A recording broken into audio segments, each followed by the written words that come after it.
Kai. Tsadar rayuwa ta yi yawa a ƙasar nan. Allah Ubangiji ka mana maganin abin da ke damu mu. Abin da ma za ka ci ka sa mu bakin ka ma sai ka yi da gaske.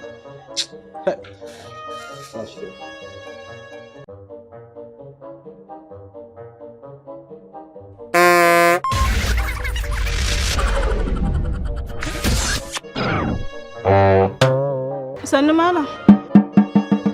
Tambaya nake. To, Allah sa na sani. Gidan su Musa dan yaro. Oh, Musa dan yaron na cikin fim na a duniya ko? Yawwa, Binan, ka karya kwana, ka miƙe straight, dodar haccan. In ba ki gane ba, ki dawo zan kai ki a motata. To.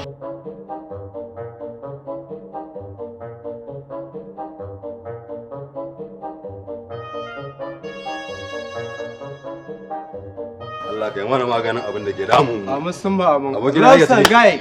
Allah biya. Zan ba daɗi ba. Abin sai haƙuri. Ƙwara ubanna.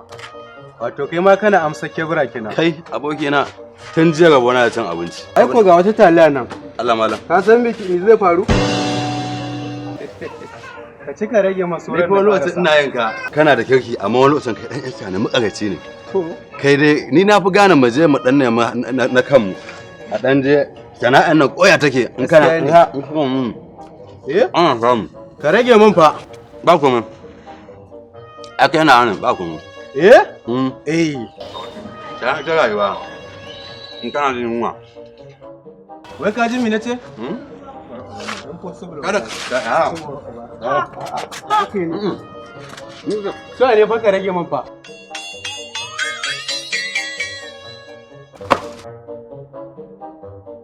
Yake faruwa ne baki gane ba ne? Ban gane gidan ba. Abokina ina makullin motata. Motata.